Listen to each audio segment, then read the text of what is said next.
Hello, welcome to this edition of Nailed It. Now I'm going to need to cut a lot of angles in one of my upcoming projects, and to do that I'm going to need an angle cutting jig. So let's get started. I'll start by cutting a couple strips of plywood to 3 inches. Next up, we're going to need to put these two boards together and put a hinge at the very end. That'll allow us to make the different angles with these two strips of wood.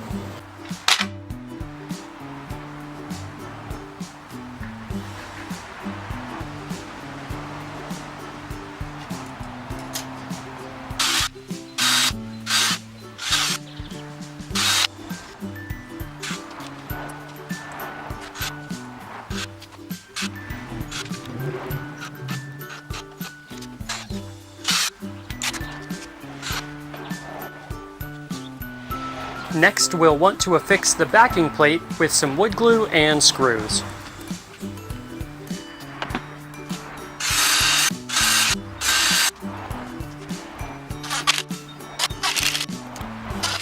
There's one more thing I forgot to mention on that cut list. You're going to need a smaller piece of wood. I cut this one 2.5 by 10.5 to go on top, and that'll allow us to lock down the right angle that we want when we make our cut with this jig.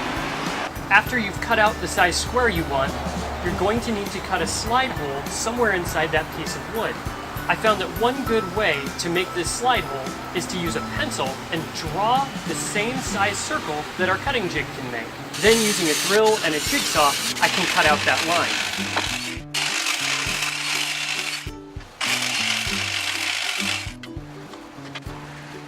Alright, next up I've got my 4-inch bolts with a 1/4-inch thread on it. I need to make sure these go all the way through, and I'm going to bury the head of that bolt into the wood so that it doesn't scratch the table saw when I use the jig.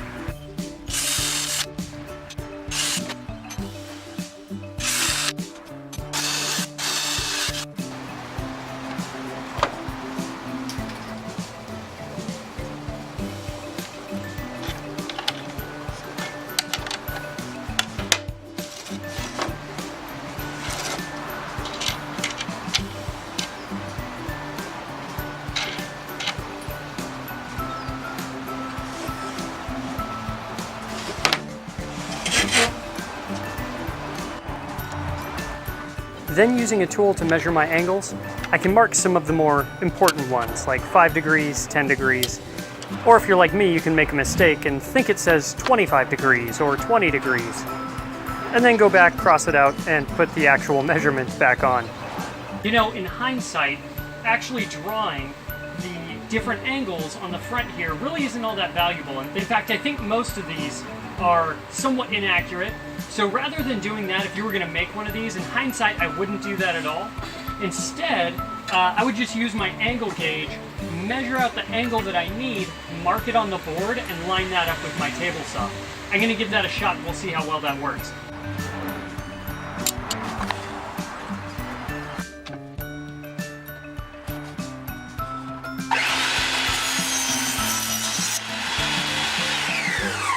Well, that seemed to work out okay. It looks like I might have been maybe a little bit off, maybe 1/2 degree off, but that's not too bad for a little piece of plywood for cutting angles. And if you're making repeated cuts, then really this could be really useful, because if 1/2 degree doesn't matter here or there, if you're making little legs and they just have to be uniform, they don't need specific angles, this would work out very well. And it was all made out of scrap wood and just a couple bolts. So I think that turned out pretty well. And I think if I use this a little bit more, and if I kind of experiment with it, I could get that cut a lot closer. Not too bad for, this is actually my second cut. I tried one time before to kind of play with it. So I think this is going to turn out pretty good. Hey guys, thank you for watching this angle cutting jig. If you like this video, please subscribe and check out my website at www.naileditwoodcraft.com. You can pick up t-shirts and coffee mugs and all kinds of fun things there. Also, take a look at some of my other episodes. I've got lots of different build videos, and every now and again I put out a vlog. And as always, thanks for watching.